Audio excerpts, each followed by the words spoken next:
Good morning, everybody, and welcome back to another day here at Reach and Reverie. If you are new here, welcome, and thank you so much for checking out my channel. And if you are returning and coming back, I'm so glad you're here.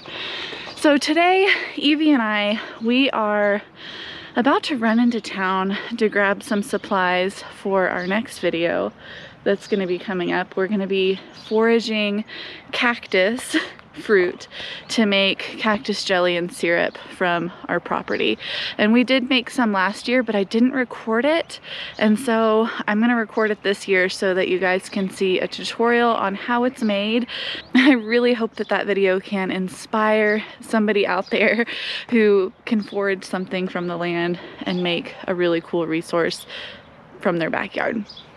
So if foraging cactus fruit excites you, then definitely stay tuned for our next video. But in the meantime, right now, before Evie and I run into town for those supplies, we were gonna get some cheesecloth and some more pectin because we're low in the kitchen.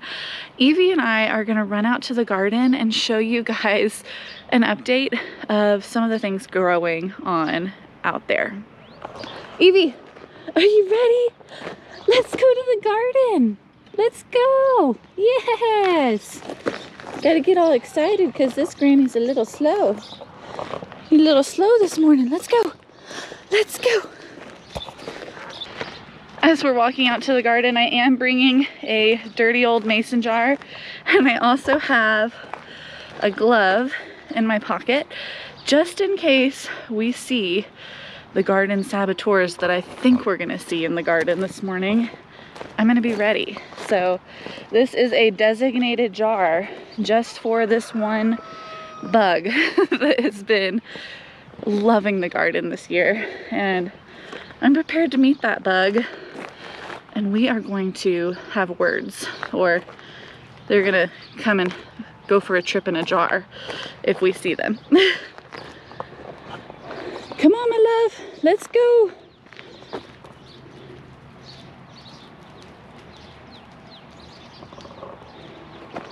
Very excited this morning, aren't we? High energy, Evie.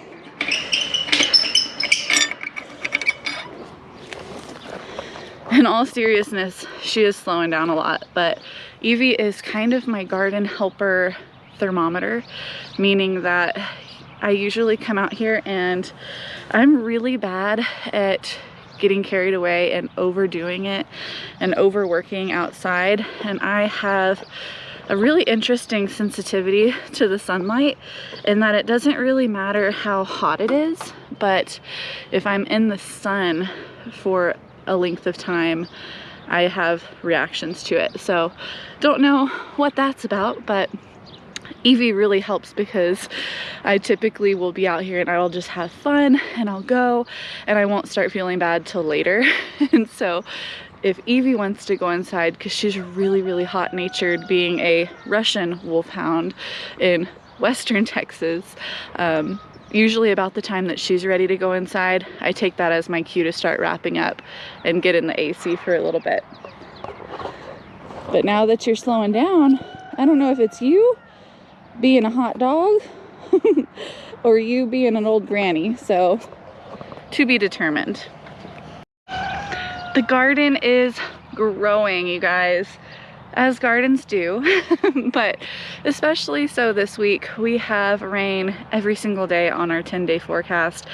Our highs this week are in the 70s. I think today the high is 79 degrees, if you can believe it. It is July. We live in far western Texas in a desert, but this time of year we are usually at sustained temperatures of the highs being anywhere between 99 degrees up towards 115 degrees every day with no rain in sight. But here we are, 2026, where we get 3 times our annual average rain all year long, which is just amazing and really cool weather. So we're loving it. We're trying not to get used to it. This is not what it's normally like here, but it really made gardening this year possible for someone like me who started 2 months late. So I'm going to show you guys a before picture And after of this row of tomatoes, I did come out here and have pruned a lot of this tomato row back. And we have had, because of all of the rain, an explosion of growth on our tomato plants. And because of that, we have had a little bit of disease on the plants. We've had a lot of pest pressure in the forms of grasshoppers, tomato hornworms, and blister bugs. And so I'm not really doing anything actively against the blister bugs or the grasshoppers, because what we would do to treat our garden would be using something like neem oil, which is an organic spray that you can put on your plants to deter and kill those bugs. But the thing is, it also is going to eliminate the ladybugs that have been so prevalent in my garden this year. And depending on the time of day that you add neem oil, it can negatively affect pollinators like bees and butterflies as well. So neem oil is something that I use very, very sparingly. I haven't used it in the garden at all this year. Typically only use it on squash, pumpkins, things like that for squash bugs. And so grasshoppers and blister bugs I have been managing by pruning the bottom of the tomato plants and giving them more airflow. It serves multi-purpose by also giving the bugs less places to hide and hang out in those moist, dense shade areas. So I did come through here and I'll show you. I haven't gotten to the tomatoes in our second bed, so we'll kind of show you a comparison of what pruned looks like versus growing completely natural, and let you guys see some of the key differences here. Now in this row of tomatoes, we have many volunteers that came back from last year, where a volunteer tomato is a tomato that came up that I didn't plant this season. So that would be potentially a tomato that fell off the vine last fall, and the seeds from those tomatoes came up this year. So we don't necessarily know exactly what variety those volunteers are. They could be hybrids or mixtures of different varieties that I grew in the past. But it is kind of fun to see. One of those plants is right here that's got this purple blushing to it, and this I believe is Queen of the Night, which I actually had growing here last year. And I have one plant that is just growing and taking up this whole space and is loaded down with tomatoes. And I've noticed the tomatoes are bigger this year, and I don't know if that's just a second year soil, which is improving, you know, the quality of our soil after year, or if it is due to other factors such as the environment with the amount of rain that we've been getting. But either way, I really like it. I've noticed that last year we had a lot of blossom end rot, which is a calcium deficiency in the soil.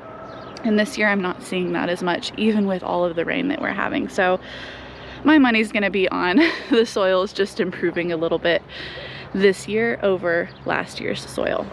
So let me just walk down the row and I'll show you guys.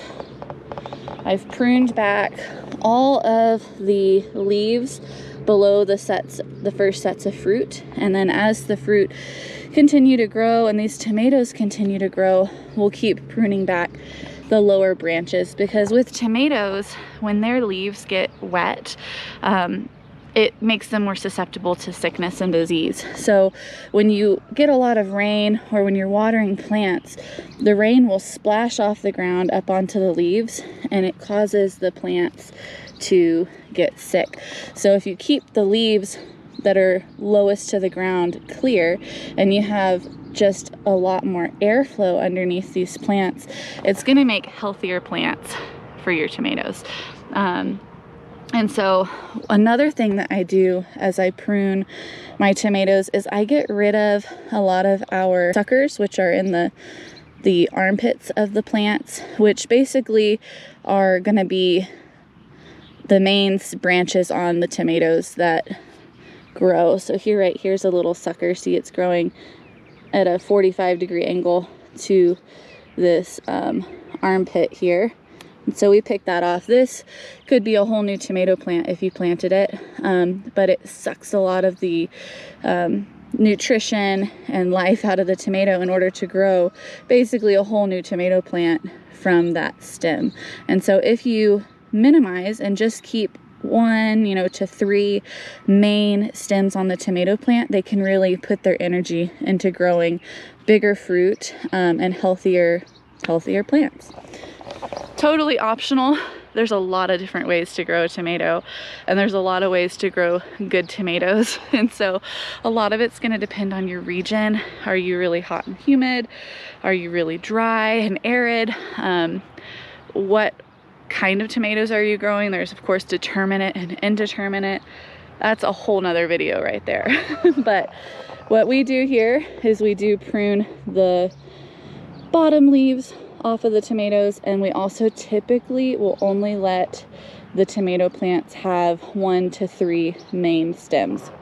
Now if you're like me and you waited a little too late to prune your tomatoes because some of these tomatoes have way more than 3 main leader stems, and that's okay. I typically kind of played it by ear, and if those stems had a lot of fruit on them, I kept them. If they haven't started producing fruit yet, I pruned those off to put the focus into the stems we wanted to keep. So lots of tomatoes. Forgetting about this queen of the night actually was a benefit to our production on fruit, because look at how many tomatoes are on that plant. If we had just 1 leader, we probably would not have had this many tomatoes growing on our plant. So we have all different kinds of tomatoes here. Most of the varieties that I started on purpose this year are different types of paste tomatoes. I really wanted to do more canning this year, but I am growing things like yellow pear tomato. These are the little, like a cherry sized tomato or a grape tomato that are shaped like pears, and they'll ripen to yellow. And this one's loaded. That right there, you guys, that's a tomato hornworm. That is why I brought my mason jar out. Now I gotta put my glove on and find that mason jar. This was my improvised shade this week when I was pruning the tomatoes. I put this ladder in the row, and then I hung this tarp from the top of the ladder to the top of this trellis and made like a shade structure for myself so that I could have maximum time outside pruning tomatoes with minimum sun exposure. Because it's kind of a weird thing, is I love gardening and I love being outdoors, but I'm definitely a shade flower, and the sun will literally zap me. Got my mason jar. What plant were we on? I want to say it was this pear tomato. So what I do is I get my gloves, because I'm not that cool to grab them with my bare hands, and I pull this little guy off. Oh, I dropped him. And then I put him in the mason jar, and at the end of gardening I will go and give this to the chickens. All of the big ones, the big juicy ones, I've been giving to the old ladies, the adult chickens, and all of the little tiny tomato hornworms I've been giving to our littles, which is our young 8-week-old chicks, so that I can become their best friends. So and if you want to see more on how we are taming our chicks, check out the last video that I posted. So tomato hornworms, we have filled up one of these quart-sized mason jars this year with the amount of tomato hornworms that we've gotten off of these tomatoes, which is crazy because in years past I've maybe gotten like 15 or 20 the entire season off of my tomatoes. And this year, because of all of the rain that we're having, which is such a blessing, it's presenting new challenges, which is we have to stay on top of these tomato hornworms. Things that the tomato hornworms do, you can see on this plant right here. This is a volunteer. I don't know what kind it is, but you can see the stems of this tomato. All of the leaves are gone. There's just empty blank stems, and one hornworm can wipe out a whole tomato plant overnight. And so we're coming out here every day and picking, you know, 20 or 30 hornworms off of our tomato plants. And if we don't come out here every day or every other day, you get tomatoes that look like this and they die. So as I walk through this garden, I'm always looking for tomato hornworms. One of the huge reasons why we've pruned back these tomatoes, because having all of this brush, these tomatoes were brushy all the way out to the end of this walkway. They were flopped over. I've tied them up to the trellis, and before we did that, it was just a huge bush row of hiding places for those hornworms to live. Now, some of these tomato plants are going to be full of fruit soon. Look at this one. See all of those flowers? That is insane. So this tomato is going to be full of flowers. This one looks like a Hungarian heart, which is going to be a really good tomato for canning. And I'm excited about how many fruit he's going to have on him. If he gets completely full of fruit and they're all really small, you can pull off some of the excess fruit or deformed fruit. I can already see some fasciated blossoms in here. You see how huge this flower is compared to the next one? This is basically like a conjoined twin flower, which can have the potential to open up the plant to rotten spots if it doesn't ripen evenly. So we'll keep an eye on this plant and see if we need to pull some of the flowers off. But I'm kind of intrigued and want to see what happens if we just leave it alone and let it do its thing. Yeah, before I pruned these tomatoes, you couldn't even see the marigold flowers underneath.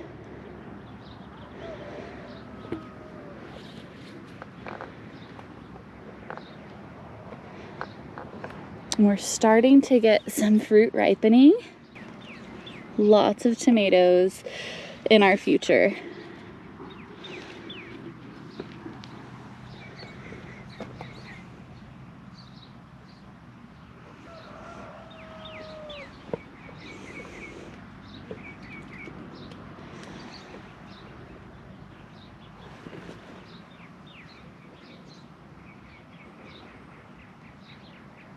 Now, by comparison, I'll show you the next row that we have over here that I have not pruned yet.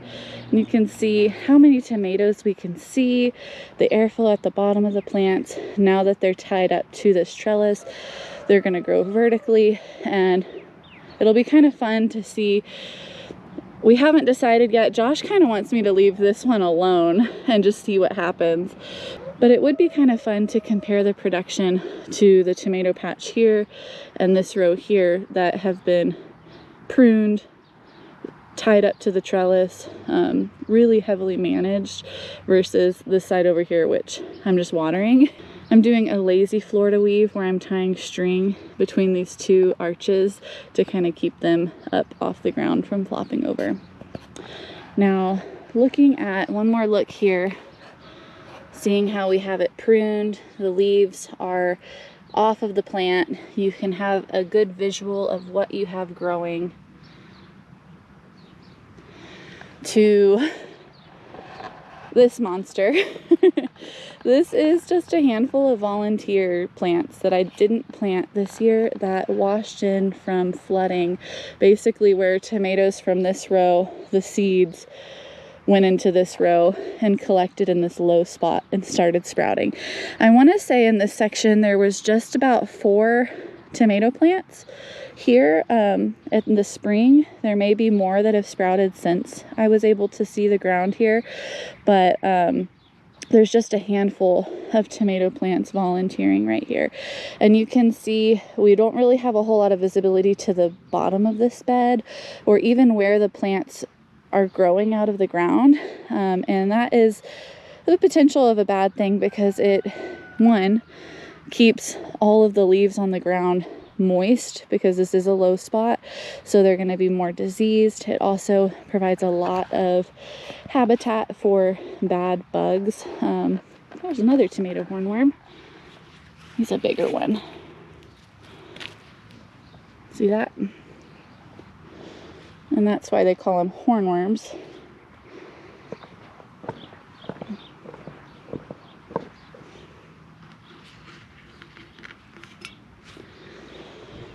I'm just going to take this jar with me.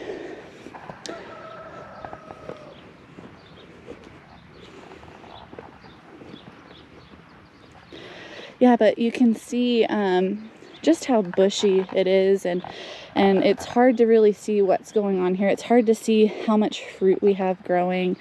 I can already see more hornworms on the plants. They are really neatly designed to look like a curled leaf, making it really hard to see them. You see this leaf right here when you turn it to the side? Doesn't that look like a hornworm? So they blend in really well with the tomato plants. What you can do, and what Josh and I have done, is come out at night with a black light, like a black light flashlight, and hornworms actually will glow in the dark. And so if you're having trouble finding tomato hornworms in your garden, but you see this distinctive hornworm damage on your plants, come out at night with a black light and they will just pop and glow, and you'll be able to be a lot more successful with your tomato hornworm hunting. I see another one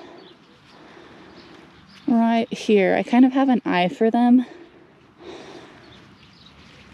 and we have literally filled up this jar probably twice with how many hornworms we've gotten. We've gotten hundreds off of these plants, but you can see that this bushy plant is really suitable for them to hide in, because once you get a couple inches from the top down, there's no way that we could see them anymore. We can kind of just see the ones that are up on the top and the surface. But even then, you don't really see any tomatoes growing. And then once you peel back a couple leaves, there they are. So we're more likely to miss fruit developing with this strategy of growing tomatoes than the strategy over here where you can easily see the tomatoes that are growing. Also, pruning these tomatoes is going to take away from energy that's going into leaf production and put it into fruit production. So you're going to have a better fruit quality and bigger fruit on tomatoes that have been pruned versus tomatoes that are au naturel. You can see down at the bottom of the plant where the mud is splashing back onto these leaves. So these are going to get sick. You can also see on these lower leaves how they've been eaten by pests and bugs more. So definitely I'm team prune your tomatoes if you have time. I'm also team plants want to grow, and if you don't have time and if you're overwhelmed and you let your tomatoes go, you're still going to get food. So it really is kind of what's best for you in the season of life that you're in. Back here on the other side, I wanted to show y'all, I was able to see we do have some good tomato production down there if we can get to it, but you also have a lot more disease on the plants. We are going to get tomatoes off of this side this year, but it's just going to kind of be a little goose chase. You can see some of the tomatoes get pest pressure but kind of is what it is. So we'll see. You'll have to stay tuned in another video to see if I've decided to go ahead and prune this row or leave it wild as an experiment. Part of me thinks that if we leave it wild, that it's going to be just a home base for the tomato hornworms to really take off, and the grasshoppers and the blister bugs to have a little safe haven.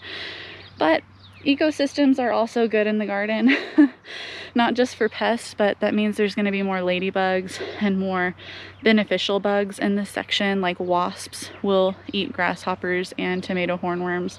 So can't really lose either way. I think I'm going to go ahead and take these little worms that we have gotten, or caterpillars, up to the chicken coop and feed those chickens some tasty snacks, juicy caterpillar snacks. And then Evie and I are going to run into town to get the supplies we need, the cheesecloth and the pectin, so that we can jelly and can our foraged cactus fruit from the property. So I'm going to go ahead and end this video here, but if you like this video, if you want to see more about what we're doing here on our little homestead, don't forget to give us a huge thumbs up and subscribe to our channel. It really helps us out. And leave a comment below. Do you grow tomatoes? Have you had any issues with pests like tomato hornworms? And what's your strategy? Are you team prune the tomatoes or team au naturel? Let me know below. In the meantime, keep doing what you're doing, and thank you so much for watching. We'll catch you guys on the next one. Oh my gosh, there's another one right there. Oh, you see that? Right up there underneath that leaf. You guys, Josh holds the record this year. He found 8 of these on one plant the day before yesterday, and we've been coming out here every day to every other day, and we're always finding more. He was holding on to my glove there. I can't look at these tomatoes or I will be out here forever. I will always find more. Don't look at the tomatoes. Look straight ahead. I'll come back out tomorrow. Got cactus to jelly. The things I have to tell myself to leave the garden. Evie, are you ready? Let's go say hi to the littles. We got some treats to give them.